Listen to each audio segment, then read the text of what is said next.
അസ്സലാമു അലൈക്കും വറഹ്മത്തുള്ളാഹി വബറകാതുഹു. ഞാൻ നിങ്ങൾക്ക് മുമ്പിൽ എഴുന്നേറ്റ് നിൽക്കുന്നത് അല്പം പേടിയോടുകൂടിയാണ്. പേടി എന്ന് പറയുന്നത് എൻ്റെ ജീവിതത്തെ അളന്നുകൊണ്ടും ജീവിതത്തിൽ നിർവഹിച്ചു കൊണ്ടിരിക്കുന്ന, നമ്മുടെയൊക്കെ ജീവിതത്തിൽ നിത്യവും നിർവഹിച്ചു കൊണ്ടിരിക്കുന്ന നമ്മുടെ നമസ്കാരം എന്ന് പറയുന്ന ഒരു പ്രക്രിയയുമായി ബന്ധപ്പെട്ട് ചില കാര്യങ്ങൾ എന്നോട് സംസാരിക്കാനാണ്. അങ്ങനെ പറയുമ്പോൾ ഈ ഒരു വിഷയം സംസാരിക്കണമെന്ന് പറഞ്ഞ് MSMൻ്റെ ഭാരവാഹികൾ ഏൽപ്പിച്ച സമയത്ത് വളരെ പേടിയോടുകൂടിയാണ് ഏറ്റെടുത്തത്. പക്ഷേ ഏറ്റെടുത്തത് ജീവിതത്തിൽ വലിയ സന്തോഷവും സമാധാനവും ലഭിക്കുന്നുണ്ട് എന്ന തിരിച്ചറിവ് കൂടിയുണ്ട്. ഒരിക്കൽ പ്രവാചകൻ സല്ലല്ലാഹു അലൈഹി വസല്ലമ പള്ളിയിൽ ഇങ്ങനെ ഇരിക്കുകയായിരുന്നു. ഞാൻ പറയുന്നത് മനസ്സിലാവുന്നുണ്ടോ? ശബ്ദത്തിന് ചെറിയൊരു പ്രശ്നമുണ്ട്. പ്രവാചകൻ സല്ലല്ലാഹു അലൈഹി വസല്ലം പള്ളിയിലിരിക്കുന്ന സമയത്ത് ഒരു മനുഷ്യൻ വന്നു നമസ്കരിച്ചു. അപ്പോൾ ആ മനുഷ്യൻ നമസ്കരിച്ചത് ഞാനും നിങ്ങളൊക്കെ നമസ്കരിച്ചതുപോലെയായിരിക്കാം. അപ്പോൾ ആ സമയത്ത് പ്രവാചകൻ സല്ലല്ലാഹു അലൈഹി വസല്ലം അദ്ദേഹത്തോട് പറഞ്ഞു, നീ തിരിച്ചുപോയി ഒന്നുകൂടി നമസ്കരിക്കണം. നീ തിരിച്ചുപോയി ഒന്നുകൂടി നമസ്കരിക്കണം. നിൻ്റെ നമസ്കാരം എന്തായിട്ടില്ല? ബാക്കി നിങ്ങൾ പറയണം. എൻ്റെ നമസ്കാരം ശരിയായിട്ടില്ല. വീണ്ടും ആ മനുഷ്യൻ നമസ്കരിച്ചു. നമസ്കരിച്ച സമയത്ത് പ്രവാചകൻ സല്ലല്ലാഹു അലൈഹി വസല്ലമ വീണ്ടും ഇത് ആവർത്തിച്ചു. അപ്പോൾ ഞാൻ ചിന്തിച്ചത്, നമ്മളൊക്കെ തിരക്കിനിടയിൽ നമസ്കരിക്കുന്ന നമ്മുടെ നമസ്കാരം എന്ന് പറയുന്നത് പ്രവാചകൻ സല്ലല്ലാഹു അലൈഹി വസല്ലമ നമസ്കാരം പഠിപ്പിച്ചു തന്ന പ്രവാചകൻ സല്ലല്ലാഹു അലൈഹി വസല്ലമക്ക് മുമ്പിൽ വെച്ചായിരിക്കുന്നു നമസ്കരിച്ചത് എങ്കിൽ എത്ര തവണ നമ്മളോട് മാറ്റി മാറ്റി നമസ്കരിക്കാൻ പറഞ്ഞിട്ടുണ്ടാകും എന്ന ചിന്തയാണ് എന്നെ അലട്ടിയത്. പലപ്പോഴും എന്താണ് നമസ്കാരം, എന്തിനാണ് നമസ്കാരം എന്നുള്ളത്, ഇപ്പം ഞാനീ പറയുന്ന വിഷയം എല്ലാവരും ജീവിതത്തിൽ ചെയ്യുന്ന ഒരു വിഷയമാണ്. എന്താണ് നമസ്കാരം? എന്താ നമസ്കാരം? എന്താ നമസ്കാരം ചോദിച്ചാൽ നമ്മളെന്താ പറയുക? എന്തിനാണ് നമസ്കാരം? ഞാൻ ഖത്തറിൽ വെച്ചിട്ട് ഇതേ ഒരു ചോദ്യം കുറച്ച് കുട്ടികളോട് ചോദിച്ചപ്പോൾ ഒരു പെൺകുട്ടി എഴുന്നേറ്റ് നിന്നിട്ട് പറഞ്ഞു, സർ, എൻ്റെ ഉപ്പ എന്നോട് ചോദിക്കും നമസ്കരിച്ചോന്ന്, ഉമ്മ ചോദിക്കും നമസ്കരിച്ചോന്ന്, ആ എന്ന് പറയാനാണ് ഞാൻ നമസ്കരിക്കുന്നത് എന്ന് പറഞ്ഞു.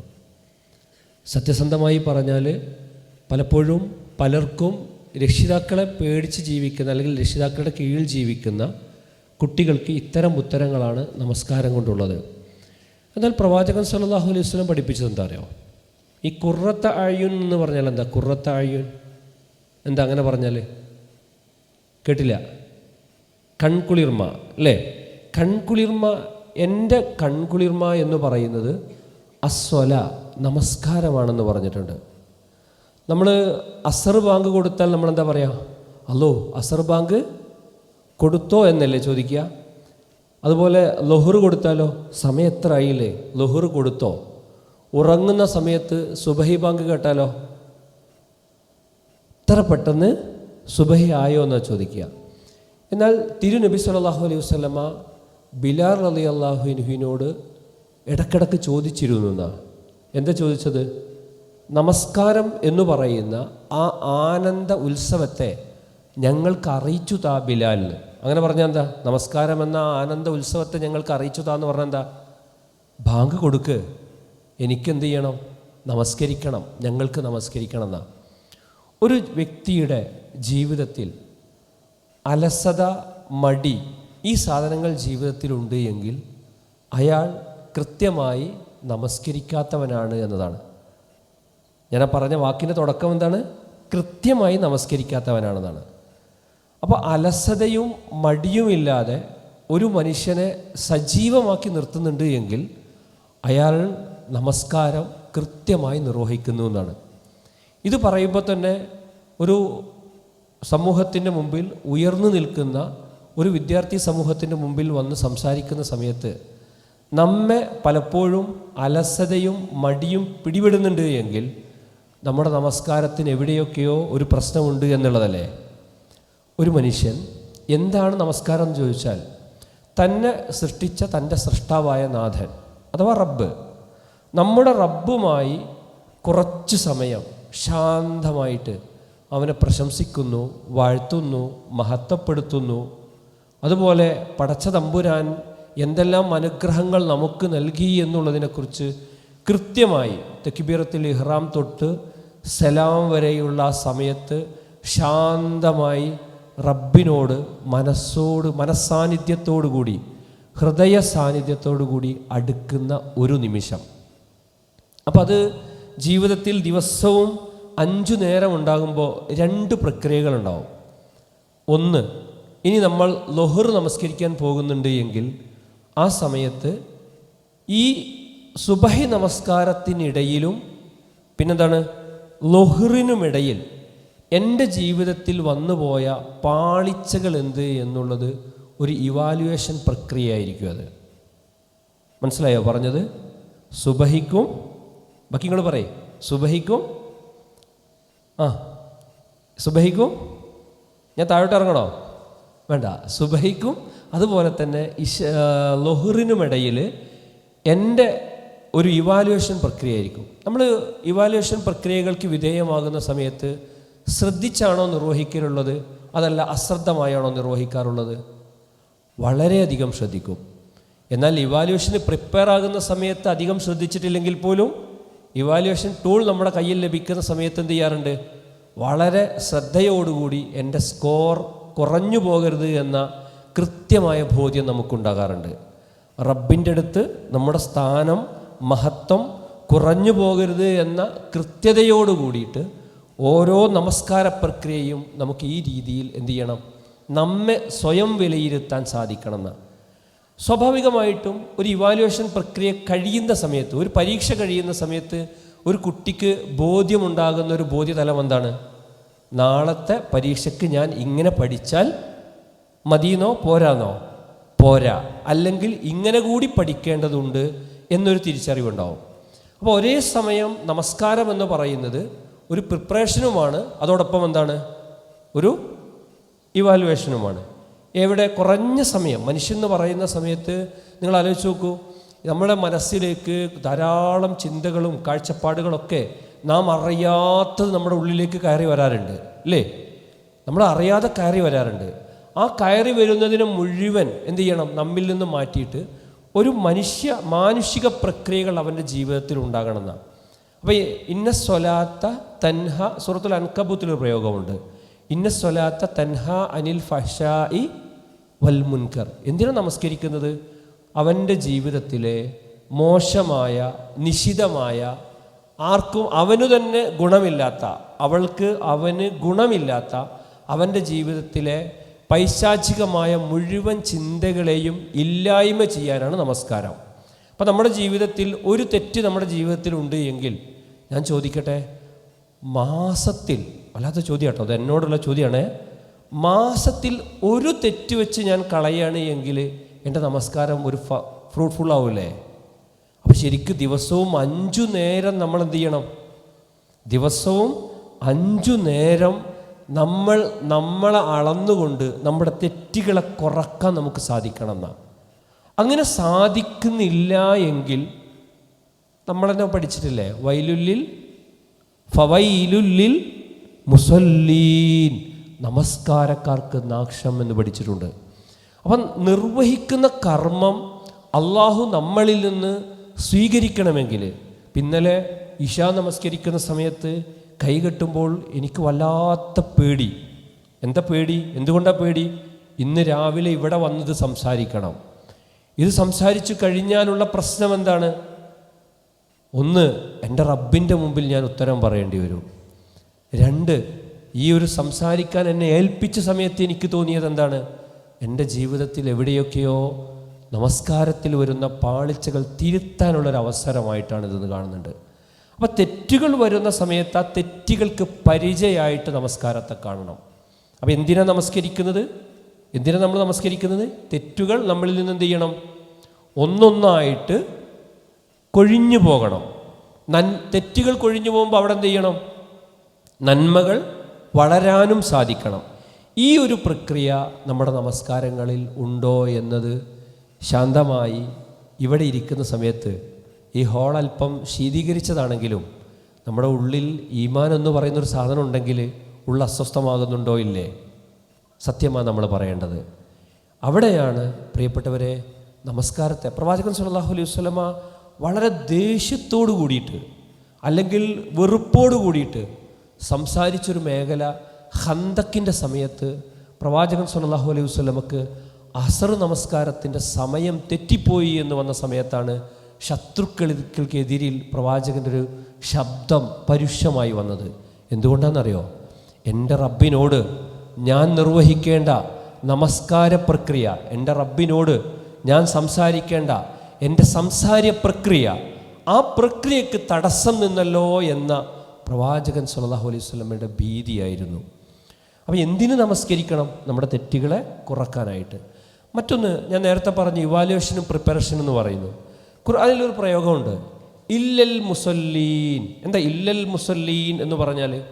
നമസ്കാരക്കാർ ഒഴികെ എന്നതാണ്. പിന്നെ വായു, ഓക്സിജന് അതിൻ്റെ ധർമ്മമുണ്ടല്ലോ അല്ലേ? ഈ ലൈറ്റിന് അതിൻ്റെ ധർമ്മമുണ്ട്, ഈ മൈക്കിന് ധർമ്മമുണ്ട്, നാം ഇരിക്കുന്ന ചെയറിന് ധർമ്മമുണ്ട്, വസ്ത്രത്തിന് ധർമ്മമുണ്ട്, വാച്ചിന് ധർമ്മമുണ്ട്, എല്ലാത്തിനും അതിൻ്റെതായ ധർമ്മമുണ്ട്. മനുഷ്യൻ എന്ന് പറയുന്ന നമുക്കും ചില ധർമ്മങ്ങളുണ്ട് അല്ലേ? നമ്മളോടുണ്ട്, നമ്മുടെ കുടുംബത്തിനോടുണ്ട്, സമൂഹത്തോടുണ്ട്, എല്ലാത്തിനോടും നമുക്ക് ധർമ്മമുണ്ട്. ആ ധർമ്മമുള്ളതിൽ ശരിക്കും ശ്രദ്ധിക്കേണ്ട ഒരു മേഖലയാണ്. ആ ധർമ്മമുള്ളതിൽ, ആ ധർമ്മത്തിന് ഭംഗം വരുന്ന, ആ കടമകൾക്ക് ഭംഗം വരുന്ന എന്തെല്ലാം പ്രവർത്തനങ്ങളുണ്ടോ അത് ഇല്ലാത്ത ഒരു ടീമാകുന്നു ആര്? നമസ്കരിക്കുന്നവർ. അഥവാ മാനുഷിക ബോധം, മനുഷ്യൻ്റെ കടമകൾ, ഒരു മനുഷ്യനിൽ നിർവഹിക്കപ്പെടേണ്ട എല്ലാവിധ നന്മകളും, അഥവാ തെറ്റിൽ നിന്ന് മാറി നിൽക്കുക, ക്ഷമയുണ്ടായിത്തീരുക, ഇങ്ങനെയൊക്കെയുള്ള മഹിതമായ പ്രക്രിയകൾ, മാനുഷിക മൂല്യങ്ങൾ വളരുന്ന ഒരു ടീമാകുന്നു ആര്? നമസ്കരിക്കുന്നവർ എന്നാണ്. അപ്പം നമസ്കരിക്കുന്ന ആളുകൾക്ക് ഇത്തരത്തിലുള്ള പ്രശ്നങ്ങൾ അവൻ്റെ ജീവിതത്തിൽ ഉണ്ട് എങ്കിൽ, നേരത്തെ റസൂൽ സല്ലല്ലാഹു അലൈഹി വസല്ലം പറഞ്ഞതുപോലെ അഇദ് സ്വലാത്തക്, നീ ഒന്നുകൂടി പോയി നമസ്കരിക്ക്. ഫഇന്നക ലം തുസല്ലി, നീ എന്ത് ചെയ്തിട്ടില്ല? നമസ്കരിച്ചിട്ടില്ല എന്ന് പറയുന്ന രൂപമായിരിക്കും. അപ്പം നമ്മളിൽ മാനുഷികമായ മൂല്യങ്ങൾ വളർന്നു വരുന്നു. മാനുഷികമായ മൂല്യങ്ങൾ നിലനിർത്തണമെങ്കിൽ ദിവസവും കൃത്യമായി ഈ ഒരു പ്രക്രിയ, ഒരു ഇവാലുവേഷൻ, അതുപോലെ പ്രിപ്പറേഷൻ എന്ന് പറയുന്ന ഒരു പ്രക്രിയ നമ്മുടെ ജീവിതത്തിൽ അള്ളാഹുവുമായിട്ട് അടുക്കുന്ന സമയത്ത് ഉണ്ടാകണമെന്നാണ്. അതുകൊണ്ടാണ് ഒരിക്കലൊരു മനുഷ്യൻ പ്രവാചകൻ സല്ലല്ലാഹു അലൈഹി വസല്ലമയുടെ അടുത്ത് വന്നിട്ട് പറഞ്ഞു, പ്രവാചകരെ, എന്നെ ഒന്ന് ഉപദേശിക്കണം, എന്നെ അങ്ങൊന്ന് ഉപദേശിക്കണം. അത് വലിയ നീട്ടിപ്പരത്തിയല്ല സംസാരിക്കേണ്ടത്, വളരെ ഹ്രസ്വമായി ഒന്ന് ഉപദേശിക്കണം എന്ന് പറഞ്ഞ സമയത്ത് തിരുനബി സല്ലല്ലാഹു അലൈഹി വസല്ലം ആ മനുഷ്യൻ ഉപദേശിച്ചത് എന്താണെന്നറിയോ?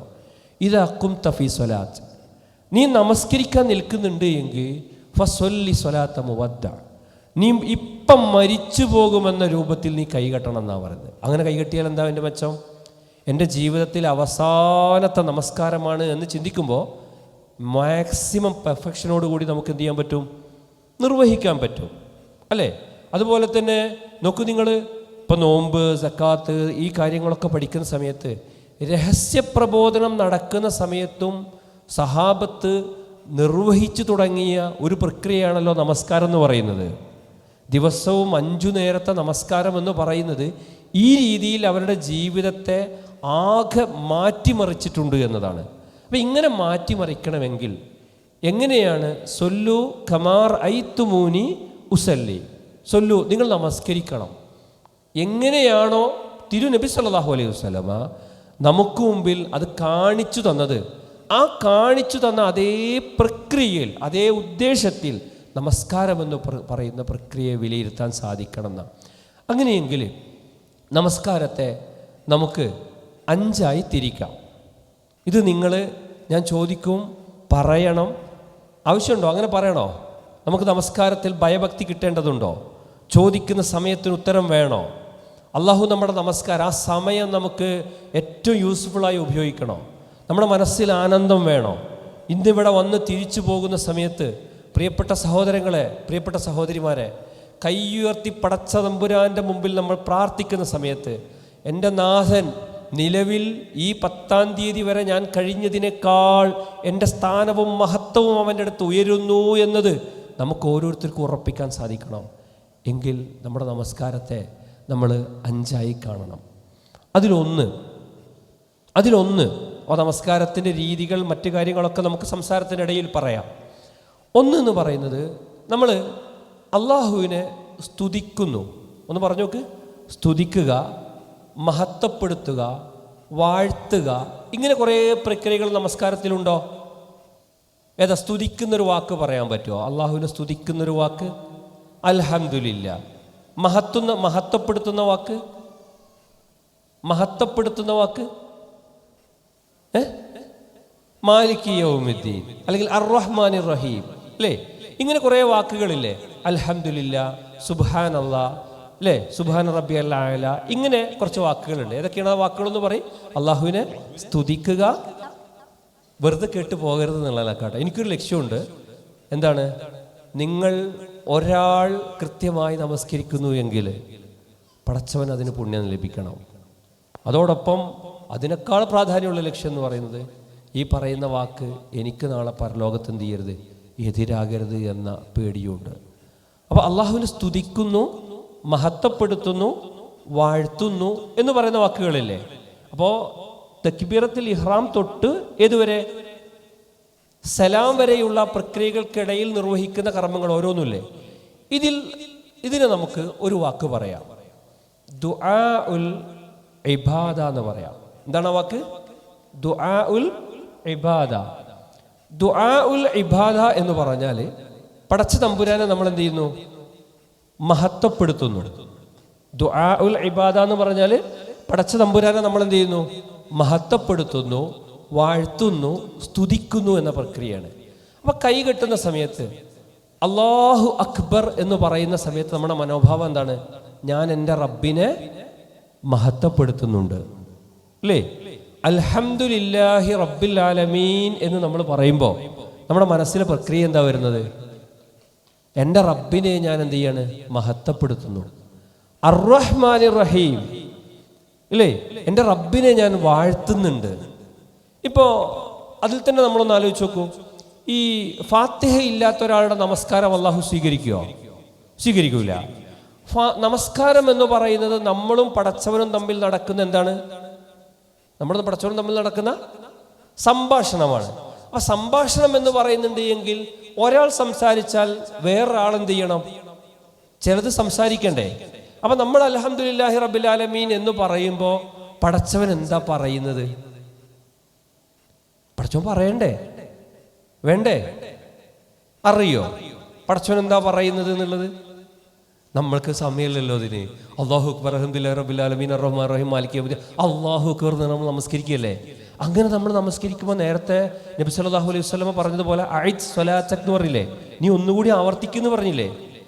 അവിടെ നോക്ക്. അപ്പോൾ അവിടെ നമ്മൾ അൽഹംദുലില്ലാഹി റബ്ബിൽ ആലമീൻ എന്ന് പറയുന്ന സമയത്ത് നബി സല്ലല്ലാഹു അലൈഹി വസല്ലം പഠിപ്പിച്ചിട്ടുണ്ട്. നമ്മൾ അമാനി മൗലവിയുടെ തഫ്സീറിൽ അവസാനത്തെ ആ ഫാത്തിഹ വിശദീകരിക്കുന്നിടത്ത് മലയാളത്തിൽ എഴുതിയ ഇതിൽ അവസാനത്തെ ഹദീസായിട്ട് കാണാൻ സാധിക്കും. ഒന്ന്, ഹമദനി അബ്ദി, എൻ്റെ അടിമ എന്നെ എന്ത് ചെയ്തിട്ടുണ്ട്? എന്നെ സ്തുതിച്ചിട്ടുണ്ട്. നമ്മൾ അർ-റഹ്മാനിർ റഹീം എന്ന് പറയുന്ന സമയത്ത് പറയുന്നുണ്ട് അസ്ന അലയ്യ അബ്ദി, എൻ്റെ അടിമ എന്നെ മഹത്വപ്പെടുത്തിയിട്ടുണ്ട്. അടുത്ത് മജദനി അബ്ദി, എന്നെ പുകഴ്ത്തിയിട്ടുണ്ട്. മജദനി അബ്ദി, എന്നെ മഹത്വപ്പെടുത്തിയിട്ടുണ്ട്. പിന്നെ അവസാനം വലി അബ്ദി മാ സഅല, ഞാനും എൻ്റെ അടിമയും തമ്മിലുള്ള ബന്ധം ഇതാണ്. എൻ്റെ അടിമ എന്നോട് എന്ത് ചോദിച്ചാലും ഞാൻ അവന് നൽകുമെന്ന് പറയുന്ന പടച്ചവന്റെ ഒരു ഉറപ്പുണ്ട് പ്രിയപ്പെട്ടവരെ. ആ ഉറപ്പ് മനമറിഞ്ഞുകൊണ്ട് നിർവഹിക്കുന്നുണ്ട് എങ്കിൽ നമുക്ക് ലഭിക്കും. അപ്പൊ അതിൽ ഒന്നാമത് ഞാൻ പറഞ്ഞത് എന്താണ്? ദുആഉൽ, ഞാൻ മറന്നുപോയി, ദുആഉൽ ഇബാദ. ആ ദുആഉൽ ഇബാദ എന്ന് പറഞ്ഞാൽ എന്താണ്?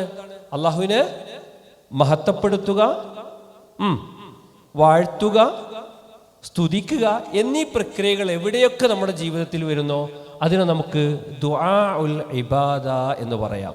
ക്ലിയർ ആണോ? അപ്പോൾ ഒരാൾ സുജൂദിൽ പോകുന്നു.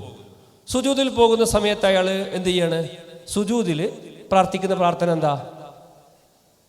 സുജൂദ് പോകണോ പ്രാർത്ഥിക്കണമെങ്കിൽ? എന്താ സുജൂദ് പ്രാർത്ഥിക്കുന്ന പ്രാർത്ഥന? സുബ്ഹാന റബ്ബിയൽ അലീംന അയലാന. ഓക്കെ, സുബ്ഹാന റബ്ബിയൽ അയല എന്നുള്ളത് പിന്നെ ദുആഉൽ ഇബാദയാണോ? ആണല്ലോ അല്ലേ. എന്നാൽ വേറൊരു പ്രാർത്ഥനയല്ലേ സുജൂദില്? സുബ്ഹാനകല്ലാഹുമ്മ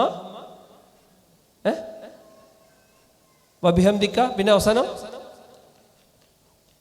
അറിയില്ല, സുബ്ഹാനകല്ലാഹുമ്മ റബ്ബന വബിഹംദിക അല്ലാഹുമ്മ ഗഫിർലി എന്ന് പറയുന്നില്ലേ? അപ്പൊ അതില് ഈ ഗഫിർലി എന്നുള്ള പ്രയോഗമല്ലേ? എന്താ അങ്ങനെ പറഞ്ഞാല്? എൻ്റെ പാപങ്ങൾ പുറത്തു തരണേന്ന്. ഇത് പടച്ചവനെ മഹത്വപ്പെടുത്തലാണോ? ആണോ? അല്ല. അത് പിന്നെന്താ? നമ്മുടെ ആവശ്യമല്ലേ. അപ്പൊ രണ്ടാമത്തെ, നമുക്ക് നമ്മുടെ നമസ്കാര പ്രക്രിയയിൽ കുറെ ആവശ്യങ്ങൾ നടക്കുന്നുണ്ട്. റബ്ബുമായി സംസാരിക്കുന്നിടത്ത് നമ്മുടെ ആവശ്യത്തിന് അറബിയിൽ എന്താ നമ്മൾ പറയാ? ഹാജത്ത് എന്ന് പറയാം അല്ലേ? അപ്പൊ രണ്ടാമത്തെ ദുആഉൽ ഹാജ. ദുആഉൽ ഹാജ. അപ്പൊ ദുആഉൽ ഹാജ, ഈ പ്രാർത്ഥന നോക്കൂ നിങ്ങൾ. സുബ്ഹാനക, അല്ലാഹു എത്ര പരിശുദ്ധനാണ്. അത് ദുആഉൽ ഇബാദയാണോ ദുആഉൽ ഹാജയാണോ? പഠിച്ചു പോയാൽ മതി. ദുആഉൽ ഇബാദയാണ്. അല്ലാഹുമ്മ റബ്ബന വബിഹംദിക, അത് ദുആഉൽ ഹാജയാണോ? വബിഹംദിക, അതും ദുആഉൽ ഇബാദയാണ്. അവസാന വാക്ക് നോക്ക്, അല്ലാഹുമ്മ ഗഫിർലി, പടച്ചവനെ എനിക്ക് പുറത്തു തരേണമേ, അതോ ദുആഉൽ ഹാജ. അപ്പൊ രണ്ടാമത്തെ എന്താ? രണ്ട് കാര്യം നമ്മൾ പറഞ്ഞു. ഒന്നെന്താണ്? ദുആഉൽ ഇബാദ. രണ്ടാമത്തതോ ദുആഉൽ ഹാജ. നമുക്ക് നമസ്കാരത്തിൽ തീരെ സമയം വേണ്ടാത്തൊരു കർമ്മം ഏതാ? ഒരു ഇരുത്തം ഏതാ? ഇടയിൽ ഇരുത്തം. വേഗം നിങ്ങൾ പറഞ്ഞു അല്ലേ? ഇടയിൽ ഇരിക്കുന്ന സമയത്ത് നമ്മൾ എന്താ പറയല്? റബ്ബി ഗഫിർലി വർഹംനി വജ്ബുർനി വർഫഅനി വസ്ഖിനി വദിനി വഅഫിനി അല്ലാഹു അക്ബർ എന്ന് പറയില്ലേ? ശരിക്കും അതിൽ 7 ആവശ്യമുണ്ട്. ഈ 7 ആവശ്യവും മനസ്സറിഞ്ഞ് നമ്മൾ പടച്ചവനോട് പറഞ്ഞാൽ നമ്മുടെ ജീവിതത്തിൽ ഈ 7 ആവശ്യങ്ങൾക്കൊപ്പുറം മറ്റൊരാവശ്യം വേറെ എന്താ ഉള്ളത്? റബ്ബി ഗഫിർലി. നമ്മളിപ്പോൾ ളുഹ്ർ നിസ്കരിക്കാൻ പോവാ, എൻ്റെ പാപം നീ പൊറുക്കണേ. പാപം വരാറില്ലേ? പാപം എന്ന് പറഞ്ഞാൽ നമ്മുടെ ചിന്തകളിലും കർമ്മങ്ങളിലൊക്കെ ഓരോന്ന് വരൂലേ? വരും. പൊറുക്കണേ എന്നുള്ളൊരു ബോധ്യം. ആ പൊറുക്കണേ എന്നൊരു ബോധ്യം വരുമ്പോൾ നമ്മൾ നമ്മളെ വിലയിരുത്തുകയാണ്. എന്നെ തിരുത്തൽ പ്രക്രിയകൾക്ക് വിധേയമാകണം ഓരോ നിമിഷവും. നമ്മുടെ മതത്തിൻ്റെ ഏറ്റവും വലിയ സൗകുമാര്യത നോക്ക്. ഓരോ നിമിഷങ്ങളിലും നമ്മളെ തിരുത്തിക്കൊണ്ട് മനുഷ്യത്വം നിലനിർത്താൻ നമുക്ക് സാധിക്കണം. സുബ്ഹാനല്ലാഹ്. പിന്നെ നോക്ക്, വർഹംനി, നാഥാ നീ എന്നോട് കരുണ കാണിക്കണം. ഒന്ന് മൂത്രമൊഴിക്കാൻ നമുക്ക് പറ്റുന്നില്ല എങ്കിൽ, വാ തുറന്നു വെച്ചു അതൊന്ന് അടക്കാൻ പറ്റുന്നില്ല എങ്കിൽ, ഒന്ന് ശ്വാസം വലിച്ചു ശ്വാസം പുറത്തേക്ക് വിടാൻ പറ്റുന്നില്ല എങ്കിൽ, റബ്ബിന്റെ കാരുണ്യം വേണ്ടേ? വർഹംനി, നീ എന്നോട് കരുണ കാണിക്കണമേ നാഥ. കഴിഞ്ഞില്ല, വജ്ബുർനി, ഞാൻ ചെയ്തു പോയ തെറ്റുകൾക്ക് എനിക്ക് പരിഹാരം ഉണ്ടാകണേ നാഥ, പാപ പരിഹാരങ്ങൾ ഉണ്ടാകണമേ നാഥ. വർഫഅനി, നീ എന്നെ ഉയർത്തേണമേ നാഥ. പിന്നെയോ, ഇതൊക്കെ നിങ്ങളുടെ കയ്യിൽ നൽകിയിരിക്കുന്ന ഈ പ്രൊഫൈൽ ഡയറിയിലുണ്ട്. ഈ ഡയറിയിലുണ്ട്. ഇത് നമ്മൾ മദ്രസയിൽ ഞാനും നിങ്ങളും പഠിച്ചു വന്നതാണ്. ഈ ഡയറിയിൽ എന്തുകൊണ്ട് ഇത് കൊടുത്തു? നമ്മുടെ ജീവിതത്തിൽ അത്ര വലിയൊരു ആയുധമാകുന്നു ഇത്. അത്ര വലിയൊരു ആയുധമാകുന്നു ഇത്. ഇനി നോക്ക് നിങ്ങൾ, വർസുക്കിനി, എനിക്ക് റിസ്ക് നൽകണമേ, അന്നം നൽകണമേ. അന്നം നൽകണമേ എന്ന് പറയുന്ന സമയത്ത് നമ്മൾ റബ്ബി ഗഫിർലി വർഹംനി വജ്ബുർനി വർഫഅനി പെട്ടെന്ന് മനസാന്നിധ്യമില്ലാതെ, ഹൃദയ സാന്നിധ്യമില്ലാതെ, ഒരു അടക്കവും ഒതുക്കവും ഇല്ലാതെ പറഞ്ഞു പോകുന്ന പ്രക്രിയയാണ് എങ്കിൽ, പ്രിയപ്പെട്ടവരെ, നമുക്ക് പടച്ചവനൊന്ന് ഉത്തരം കിട്ടുമോ? ഇല്ല.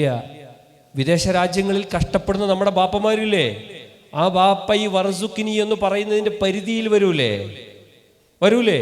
ഇനി നോക്ക് നിങ്ങൾ, വഹ്ദിനി, എനിക്ക് സന്മാർഗം നൽകണമേ, ഗൈഡൻസ് ഉണ്ടാകണമേ. എൻ്റെ ജീവിതത്തിൽ ഓരോ പ്രശ്നങ്ങൾ വരുന്ന സമയത്തും ഇവിടെയാണ് നീ എത്തിപ്പെടേണ്ടത് എന്ന് പറയുന്ന കൃത്യമായ മാർഗനിർദ്ദേശനം ഉണ്ടാകണമേ. എല്ലാ മേഖലയിലും, പഠനത്തിലും ജീവിതത്തിലും കാഴ്ചപ്പാടിലും സമകാലിക സാഹചര്യങ്ങളിൽ നമ്മുടെ ജീവിതത്തോട് ഏറ്റവും അധികം ചേർന്ന് നിൽക്കുന്ന ഓരോ മന്ത്രങ്ങളല്ലേ ഇത്? സ്വന്തം പേരെഴുതാൻ അറിയാത്ത മുഹമ്മദ് നബി സല്ലല്ലാഹു അലൈഹി വസല്ലമ അന്ന് പഠിപ്പിച്ചൊരു പ്രക്രിയക്ക് ഇന്നും പച്ചയായി നമ്മുടെ ജീവിതത്തെ ബാധിക്കുന്ന, നിലനിൽക്കുന്ന ഒരു കർമ്മമായി ആരാധന എന്ന് പറയുന്നതിനെ വെല്ലാൻ വേറെ എവിടെ സാധിക്കുക? ഇനി നിങ്ങൾ ആലോചിച്ച് നോക്കൂ, അവിടെ പറയുന്നു വആഫിനി, മാരകമായ അസുഖങ്ങൾക്ക് മുമ്പിൽ എനിക്ക് നീ ആരോഗ്യം നൽകണമേ. അതുപോലെ തന്നെ വഅഫു അന്നി, നീ എനിക്ക് ഓരോന്നും നിങ്ങൾ എൻ്റെ പാപങ്ങളൊക്കെ പടച്ചോൻ നീ എനിക്ക് പുറത്ത് എനിക്ക് വിട്ടുവീഴ്ച തരണമേ. ഈ ഒരു പ്രക്രിയ മനസ്സാന്നിധ്യം കൊണ്ട് ഇതെൻ്റെ ആവശ്യമാണെന്ന് അറിഞ്ഞു ചോദിക്കുന്ന സമയത്ത് സമയം വേണോ വേണ്ടേ? നിങ്ങൾ പറയും, നിങ്ങൾക്ക് എന്നോടും ചോദിക്കാമല്ലോ, സമയം വേണോ വേണ്ടേ? എൻ്റെ മനം പറയുന്നു സമയം വേണം. പക്ഷെ അങ്ങനെയാണോ ഞാൻ നിർവഹിച്ചിട്ടുള്ളത്? അവിടെയാണ് നമ്മൾ തിരുത്തേണ്ടത്. അവിടെയാണ് നമ്മൾ തിരുത്തേണ്ടത്. അവിടെ ആ സമയത്തിരുന്നു കൊണ്ട് ഇതെൻ്റെ എന്താണ് ദ്വാ, എന്ത് ദ്വാ ഒന്നാമത്തെ രണ്ടാമത്തെ നമ്മളാണ് ദ്വാവുൽ, അൽഹംദുലില്ലാ നിങ്ങൾ ശബ്ദം കൂടിയിട്ടുണ്ട് അല്ലേ, ദ്വാവുൽ ഹാജ, നമ്മുടെ ആവശ്യമാണിത്. അപ്പൊ ഒന്നാമത്തതോ ദ്വാവുൽ ഇബാദ. അങ്ങനെയെങ്കിൽ നമസ്കാരത്തിൽ ഇത് രണ്ടു മാത്രമാണോ ഉള്ളത്? അല്ല, ഞാൻ 5 ഉണ്ടെന്ന് തുടക്കത്തിൽ പറഞ്ഞിട്ടുണ്ട് അല്ലേ. അങ്ങനെയെങ്കിൽ മറ്റൊന്ന് നമസ്കാരത്തിലുള്ള എന്താ അറിയോ, അള്ളാഹുവിന് ചിലത് നമ്മളോട് പറയാനുണ്ട്. അള്ളാഹുവിന് ചിലത് നമ്മളോട് പറയാനുള്ളത്, ആ പറയാനുള്ളത് നമ്മൾ എന്ത് ചെയ്യണം? ശ്രദ്ധയോടുകൂടി കേൾക്കണം. നമ്മുടെ ഉമ്മക്ക് നമ്മളോട് ചിലത് പറയാനുള്ളത് കേൾക്കാതിരിക്കുന്ന സമയത്ത് ഉമ്മാക്ക് ഉണ്ടാവുന്ന ഒരു അസ്വസ്ഥത അല്ലേ? ഉണ്ടോല്ലേ?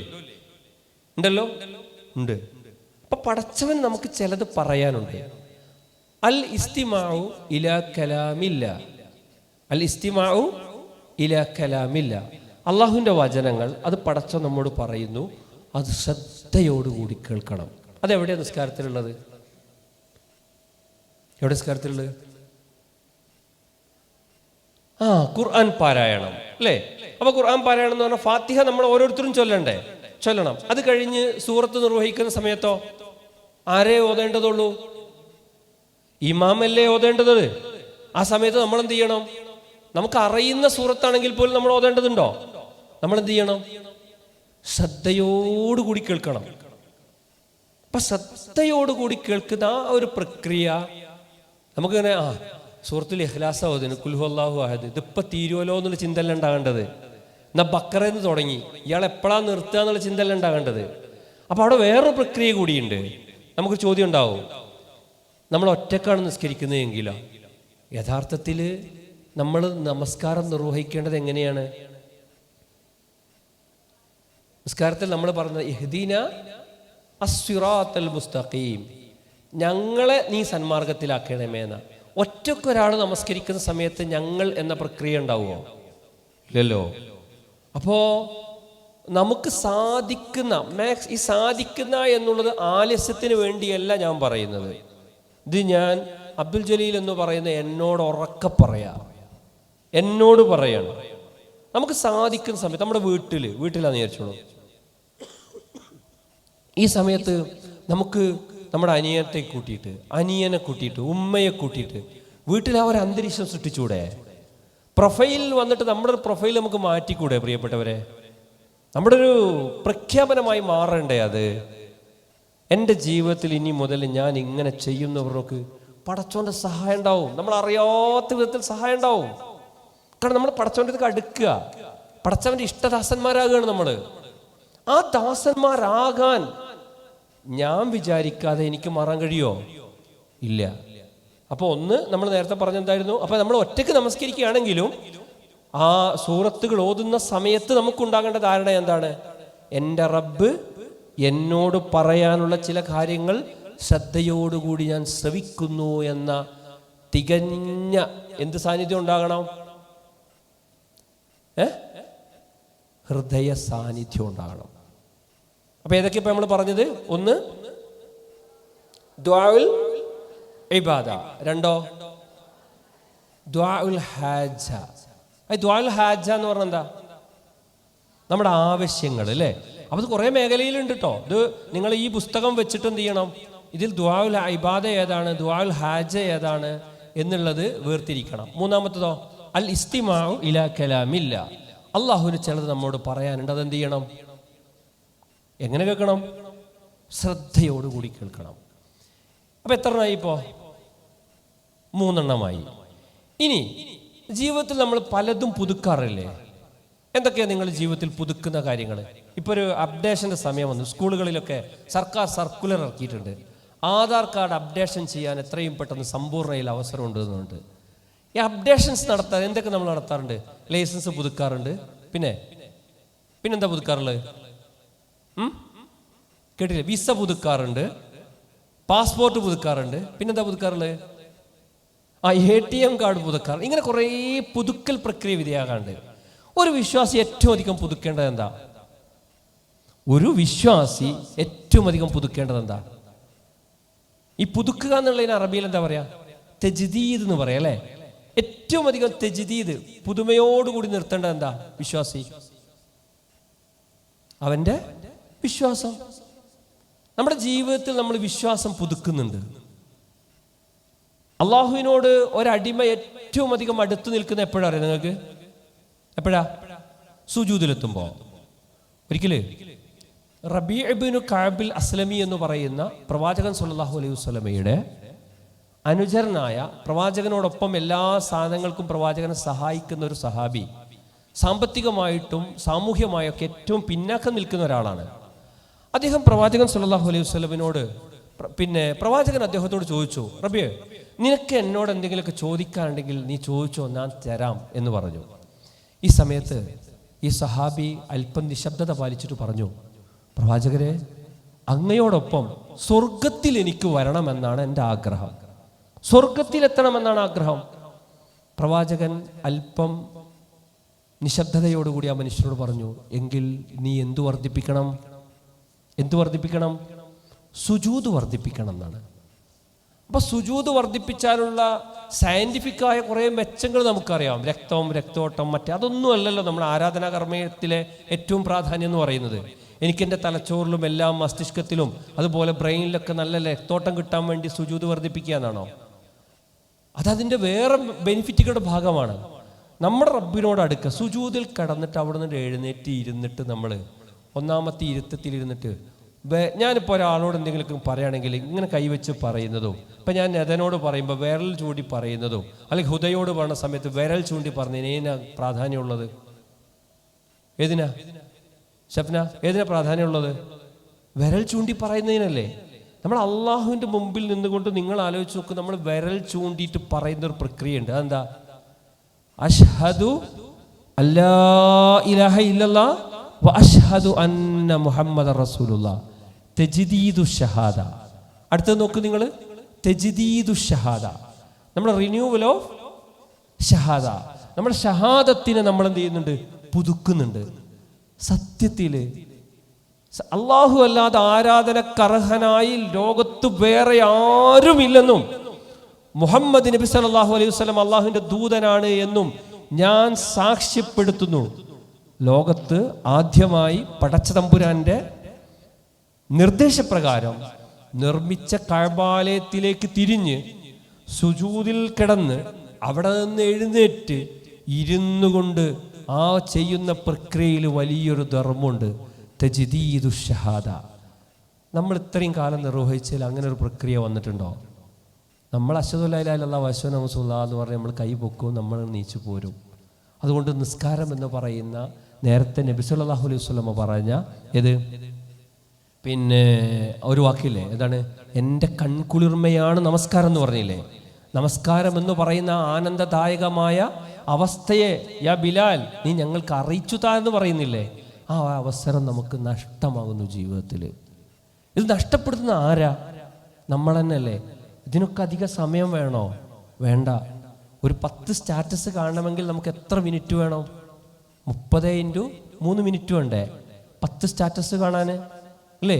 നമ്മളൊരു 10-15 സ്റ്റാറ്റസ് കാണുന്ന സമയം മാത്രം മനസാന്നിധ്യത്തോടു കൂടി നിർവഹിക്കേണ്ട വലിയൊരു കർമ്മം. അപ്പം ഈ നമ്മൾ ഓരോ ദിവസത്തിൽ നമ്മൾ പുതുക്കിക്കൊണ്ടിരിക്കുന്ന ഈ ഷഹാദത്ത് അപ്പോൾ നമ്മൾ അതിനനുസരിച്ച് പഠിക്കുന്ന ആളുകളായിരിക്കണം.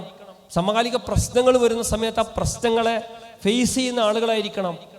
അങ്ങനെ ആയിരിക്കണമെങ്കിൽ ഈ നമസ്കാരം എന്ന് പറയുന്നത് ഈ രീതിയിൽ നമ്മൾ നിർവഹിക്കണം. അതുകൊണ്ടാണ് പ്രവാചകൻ സല്ലല്ലാഹു അലൈഹി വസല്ലം ഉപമിച്ചത്, ഒരാൾ ഒരു ദിവസം എത്ര നേരം കുളിക്കുന്നു? 5 നേരം കുളിക്കുന്നുണ്ട് എങ്കിൽ അയാളുടെ ശരീരത്തിൽ വല്ല അഴുക്കും ഉണ്ടാകുമോ എന്ന് ചോദിച്ചതുപോലെ 5 നേരം ഇങ്ങനെ നമസ്കരിക്കുന്ന ഒരു മനുഷ്യൻ്റെ ഹൃദയത്തിൽ വല്ല അഴുക്കുണ്ടാകുമോന്നാണ്. നമുക്ക് നമ്മുടെ കൂട്ടുകാരോട്, നമ്മുടെ കുടുംബക്കാരോട് പണ്ട് കാലത്തുണ്ടായ വെറുപ്പും വിദ്വേഷമൊക്കെ ഇപ്പോഴും നമ്മുടെ ഹൃദയത്തിലുണ്ട് എങ്കിൽ ഒരു കാര്യം നമ്മൾ മനസ്സിലാക്കണം, ഞാൻ മനസ്സിലാക്കണം, എൻ്റെ നമസ്കാരം എന്തായിട്ടില്ല, ശരിയായിട്ടില്ല, ആ രീതിയിൽ ഞാൻ നിർവഹിച്ചിട്ടില്ല. പിശാചിന് ഇപ്പോഴും എന്നിൽ വളരാനുള്ള ധാരാളം സാഹചര്യങ്ങളുണ്ട്. പൈശാചികതകൾ എന്നിൽ വളരുന്നുണ്ട്, മാനുഷിക തലങ്ങൾ എന്നിൽ വളരുന്നില്ല എന്നുള്ളത്. അപ്പോൾ ഏതൊക്കെ നമ്മൾ പറഞ്ഞത്? ഒന്ന്, അള്ളാഹുവിനെ മഹത്വപ്പെടുത്തുക, വാഴ്ത്തുക, പുകഴ്ത്തുക. ഇതിന് നമ്മളെന്താ പറയുക? ദുആഉൽ ഇബാദ.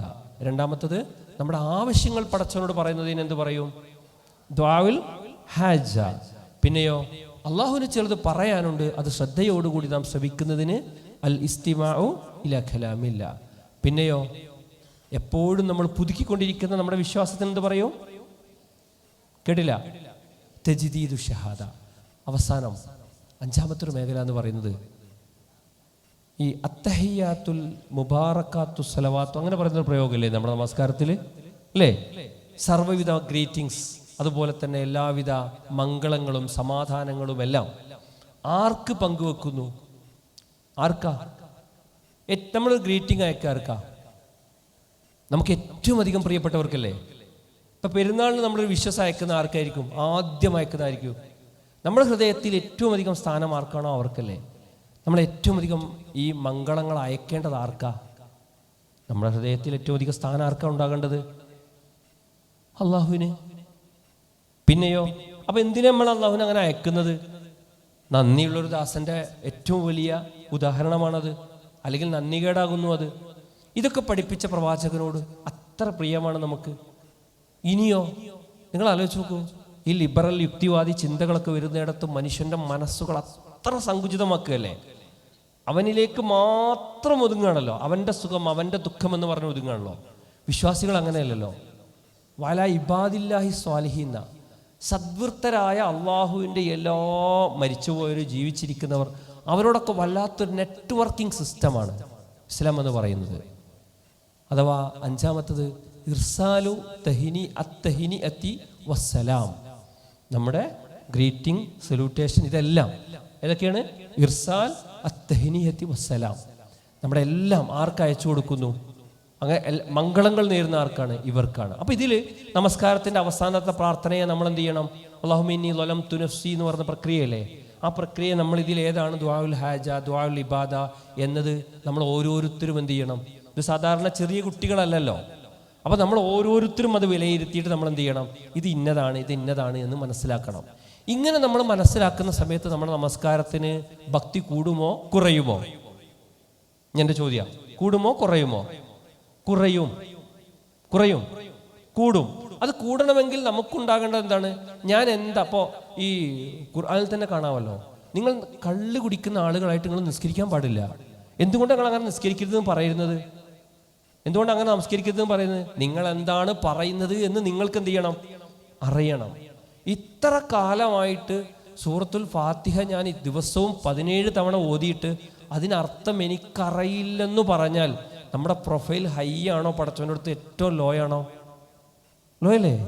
ChatGPT നമുക്കറിയാം, ഗൂഗിൾ ബാഡ് നമുക്കറിയാം, ഗൂഗിൾ തന്നെ പുതിയ വേർഷൻ ഇന്നലെ മിനിയാതെ ഏതൊരു സാധനം ലോഞ്ച് ചെയ്തിട്ടുണ്ടല്ലോ, നമുക്കറിയാം.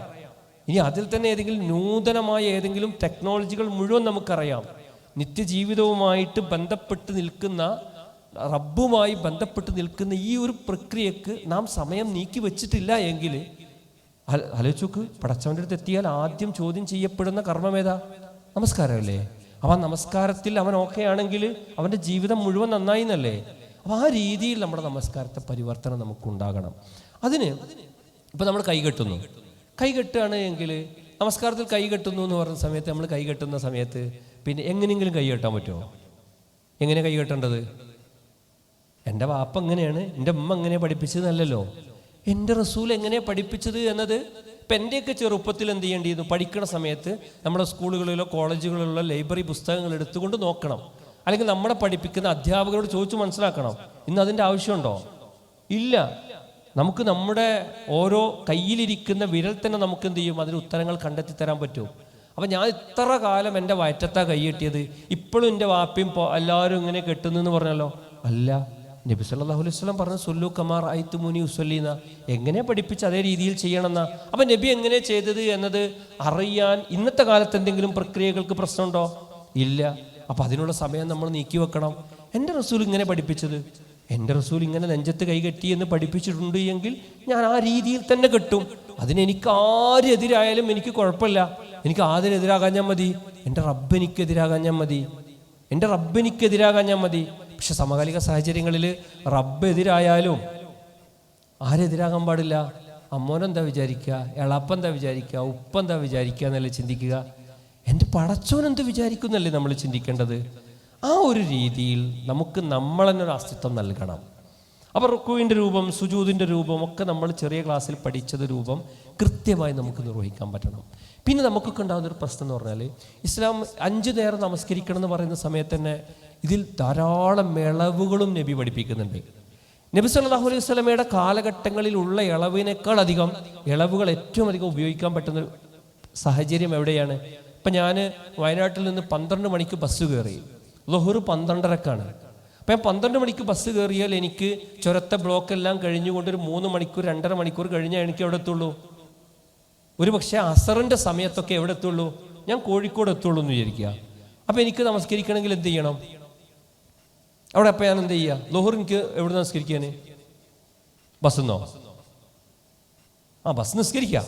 ഇനി അതല്ലാത്ത സമയത്ത് എനിക്ക് അസറിന് ഞാൻ കോഴിക്കോട് എത്തുമെങ്കിൽ എനിക്ക് എന്ത് ചെയ്യണം? ഞാൻ അസർ നമസ്കരിക്കുന്ന സമയത്ത് എനിക്ക് ളുഹ്ർ നിസ്കരിക്കാം.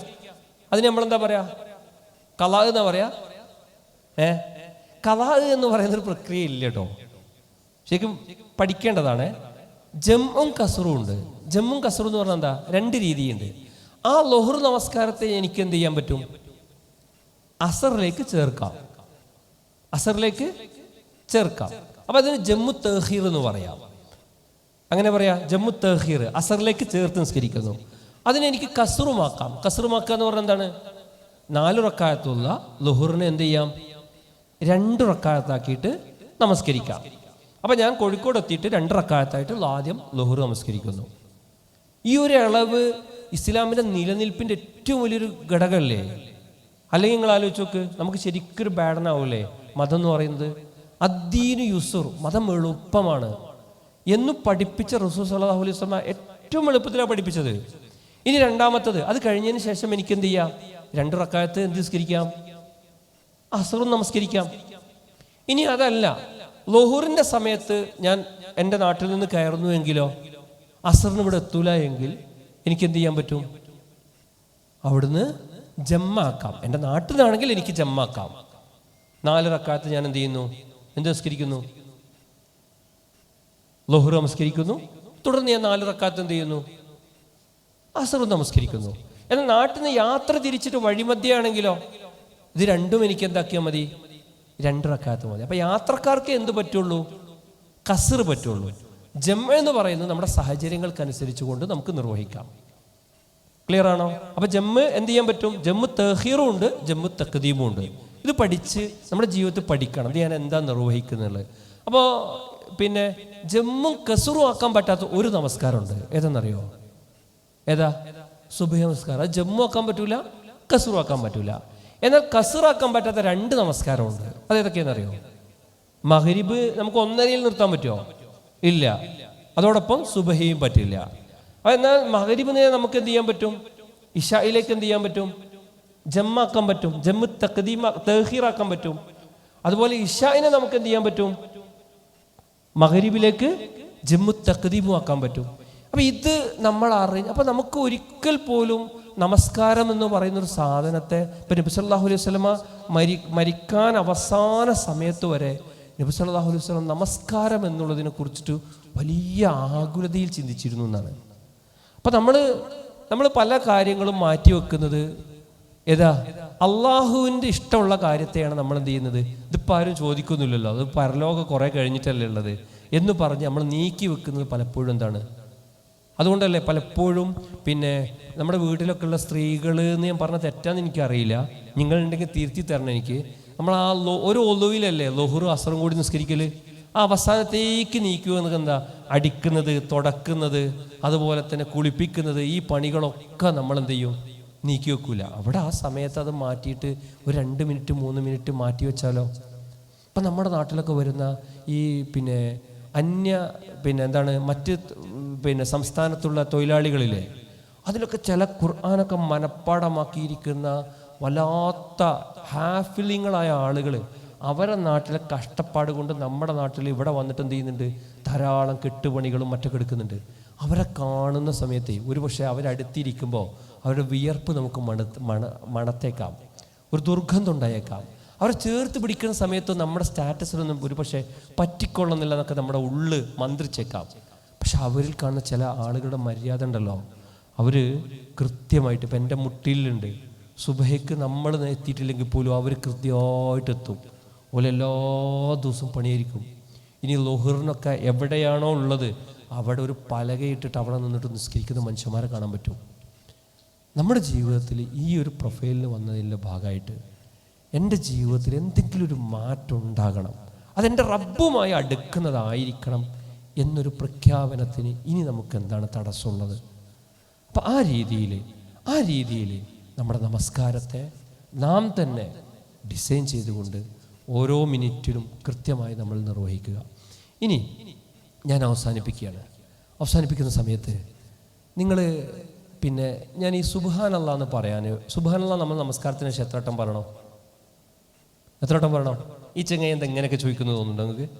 33 വട്ടം പറയണം. പലപ്പോഴും നമ്മൾ ഈ സുബ്ഹാനല്ലാഹ്, അൽഹംദുലില്ലാഹ്, അല്ലാഹു അക്ബർ എന്ന് പറയാത്തത് എന്തുകൊണ്ടാണ്? ഇത് ഞാൻ എന്നെ വിലയിരുത്തിയിട്ടാണോ? നിസ്കാരം കഴിഞ്ഞാൽ പെട്ടെന്ന് നമ്മളെന്താ നോക്കുക? മൊബൈൽ എടുത്തിട്ട് നമ്മൾ അത്ര അസ്വസ്ഥമാക്കിയിട്ടുണ്ട് ഈ മൊബൈലുകൾ എന്ന് പറഞ്ഞ സാധനങ്ങൾ. ശരിയല്ലേ? ഉറപ്പല്ലേ? ഇപ്പം ഞാൻ ഇങ്ങോട്ട് കയറുന്ന സമയത്ത് ആ സാധനം അവിടെ കൊടുത്തിട്ടാണ് കയറിയത്. കാരണം ഒരു പക്ഷേ ഇത് കിടന്നിട്ട് ഇങ്ങനെ അടിച്ചു കൊടുക്കും. അപ്പം നമസ്കരിക്കുന്ന സമയത്ത് നമ്മൾ മുമ്പ് തന്നെ ഈ സാധനം ഉണ്ടാവും. ചില മനുഷ്യരൊക്കെ എന്ത് ചെയ്യുന്നറിയോ? ബെല്ലടിച്ചോട്ടെ, അതിങ്ങനെ ബെല്ലടിക്കും. കാരണം ആ ബെല്ലിന് മാറ്റി വെച്ചാൽ എൻ്റെ നിസ്കാരം പോകുന്ന വിചാരിക്കണേ. പള്ളിയിലുള്ള 50 ആൾക്കാരുടെ നിസ്കാരം എന്തായിട്ടുണ്ടാവും? പോയിണ്ടാവും അല്ലേ? അങ്ങനെ കുറേ മനുഷ്യരെ കാണാം. അപ്പോൾ അവിടെ നമ്മൾ ആലോചിച്ച് നോക്ക്, നമ്മൾ ഇതിലേക്ക് ഏറ്റവും അധികം ഇങ്ങനെ ഇത് ചെല്ലാൻ. ഞാൻ വെറുതെ നിങ്ങളൊരു 33 വട്ടം എന്ത് ചെയ്യണം? സുബ്ഹാനല്ലാഹ് ചൊല്ലണം. പതുക്കെ ചൊല്ലിയാൽ മതി. ആദ്യം ചൊല്ലിക്കഴിയുന്ന ആൾ വെറുതെ ഒന്ന് കൈപ്പൊക്കണം. പിന്നെ അതിലും സ്റ്റോപ്പ് വാച്ച് ഒന്ന് ഓൺ ചെയ്യും. വെറുതെ നിങ്ങളെ കയ്യിലുള്ള സ്റ്റോപ്പ് വാച്ച് വെറുതെ ഒന്ന് ഓൺ ചെയ്തേക്ക്. ആദ്യം ഒരാൾ കൈപൊക്കിയാൽ നമുക്ക് എത്ര സമയം വേണമെന്ന് വെറുതെ ഒന്ന് നോക്കാം. റെഡിയാണെങ്കിൽ പറഞ്ഞ മനസ്സിലായോ? ഒരാൾ സുബ്ഹാനല്ലാഹ് എന്ന് എത്ര വട്ടം? നിങ്ങൾ പതുക്കെ ചൊല്ലിയാൽ മതി, കേൾക്കൊന്നും വേണ്ട. 33 വട്ടം ചൊല്ലണം. അപ്പോൾ ആദ്യം ഒരാൾ ഒന്ന് കൈപൊക്കുക, ചൊല്ലിക്കഴിഞ്ഞാൽ ഒന്ന് കൈപൊക്കുക. ഓക്കെ, തുടങ്ങല്ലേ? സ്റ്റാർട്ട്.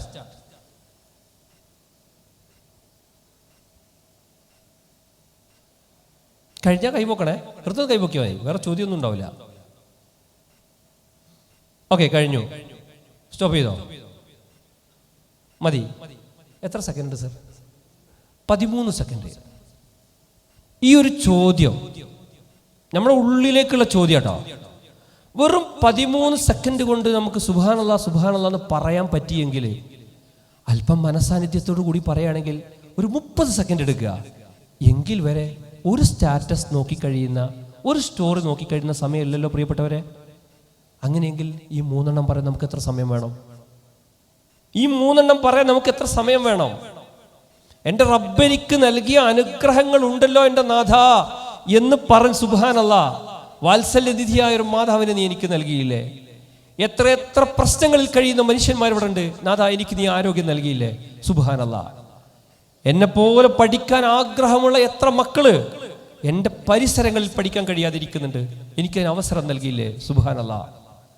അങ്ങനെ റബ്ബ് നൽകുന്ന അനുഗ്രഹങ്ങളെ ഓർത്തോർത്ത് സുബ്ഹാനല്ലാഹ്, എൻ്റെ കണ്ണ്, എൻ്റെ കാത്, എൻ്റെ മനന പ്രക്രിയ, എൻ്റെ മാതാപിതാക്കൾ, എൻ്റെ ഭൗതിക പശ്ചാത്തലങ്ങൾ, ഞാൻ നിലനിൽക്കുന്ന എൻ്റെ സംഘടന, നിങ്ങൾ ആലോചിച്ച് നോക്ക്. മറ്റ് വിദ്യാർത്ഥി പ്രസ്ഥാനങ്ങൾക്ക് പറയാനില്ലാത്തത് വിളിച്ചുകൂട്ടിയിരുത്തിക്കൊണ്ട് സ്വന്തത്തെ അളർന്ന് റബ്ബിന്റെ മുമ്പിൽ നിങ്ങൾ തൃപ്തിയുള്ളവരായി തീരണം എന്ന് നമ്മൾ ഓരോരുത്തരും നമ്മോട് മന്ത്രിക്കുന്ന ഈ ഒരു പ്രസ്ഥാനത്തിന്റെ കുടക്കീഴിൽ നിൽക്കാൻ ഭാഗ്യം ലഭിച്ചു. ഇങ്ങനെ കണ്ട് എണ്ണിയാൽ 33 തവണയാ പ്രിയപ്പെട്ടവരെ നമുക്കുണ്ടാകുക. എണ്ണിപ്പറ, അൽഹംദുലില്ലാ എന്ന് പറ. എൻ്റെ മോൻ ഏത് ഷോർട്സുകൾ കാണുന്ന സമയത്ത്, ഫലസ്തീനിലെ ഓരോ കുട്ടികൾ അനുഭവിക്കുന്ന നൊമ്പരങ്ങൾ കാണുന്ന സമയത്ത് 7ാം ക്ലാസ്സുകാരനായ മോൻ പറഞ്ഞു, പാപ്പ മാറ്റത്, ഉപ്പച്ചതൊന്നും മാറ്റ്, കാണാൻ സാധിക്കുന്നില്ല, അത്രമാത്രം പ്രയാസമുണ്ട്. എന്നിട്ടും നമ്മളിവിടെ അത്ര സുഖത്തിൽ ജീവിക്കുന്ന സമയത്തും അൽഹംദുലില്ലാ എന്ന മന്ത്രം, വീടുകൾ പൊളിഞ്ഞു, ബാപ്പയില്ല, ഉമ്മയില്ല, മക്കളില്ല, ആരുമില്ല, ഞാൻ മാത്രമായി അവശേഷിക്കുന്ന സമയത്തും എന്താ വിശേഷം ചോദിക്കുന്ന സമയത്ത് ചാനകൾക്ക് മുമ്പിൽ നിന്നുകൊണ്ട് അൽഹംദുലില്ലാ എന്ന് പറയാൻ അവർക്ക് സാധിച്ചു എങ്കിൽ ഇത്രയൊക്കെ അനുഗ്രഹങ്ങൾ നമുക്ക് ലഭിച്ചിട്ട് നമസ്കാര ശേഷം പറയാൻ വിമുഖത കാണിക്കുന്നുണ്ട് എങ്കിൽ നമ്മൾ മുസ്ലിം അല്ലെങ്കിൽ മുനാഫിക്, കാഫിർ ഏത് ഗണത്തിൽപ്പെടും? വിലയിരുത്തുക, സ്വന്തത്തെ വിലയിരുത്തുക, ഉത്തരങ്ങൾ സ്വയം കണ്ടെത്തുക. നമ്മുടെ ജീവിതം നമുക്ക് ആനന്ദമുള്ളതാകണം. റസൂൽ സല്ലല്ലാഹു അലൈഹി വസല്ലം പഠിപ്പിച്ചതുപോലെ എൻ്റെ നമസ്കാരം എന്ന് പറയുന്നത് എൻ്റെ ജീവിതത്തിൻ്റെ കൺകുളിർമയാണ് എന്ന് പറയുന്ന ആ പ്രക്രിയയിലേക്ക് നമുക്ക് ഉയരാൻ സാധിക്കണം. അതിന് റഹ്മാനായ റബ്ബ് നമ്മയെല്ലാം അനുഗ്രഹിക്കുമാറാകട്ടെ. വൈലുല്ലിൽ മുസല്ലീൻ, നമസ്കാരക്കാർക്ക് നാശം എന്ന് പറയുന്ന ആ കൂട്ടത്തിൽ പടച്ചവൻ നമ്മെ ഉൾപ്പെടുത്താതിരിക്കുമാറാകട്ടെ. നമസ്കരിക്കാരെ പടച്ചവൻ സ്വീകരിക്കുന്ന, ആ സ്വീകരിക്കപ്പെടുന്ന അള്ളാഹുവിൻ്റെ അടുത്ത് സ്വീകാര്യത ലഭിക്കുന്ന യഥാർത്ഥ മുവഹിദുകളുടെ കൂട്ടത്തിൽ അള്ളാഹു നമ്മയെല്ലാം ഉൾപ്പെടുത്തി അനുഗ്രഹിക്കുമാറാകട്ടെ. അസ്സലാമു അലൈക്കും വറഹ്മത്തുള്ളാഹി.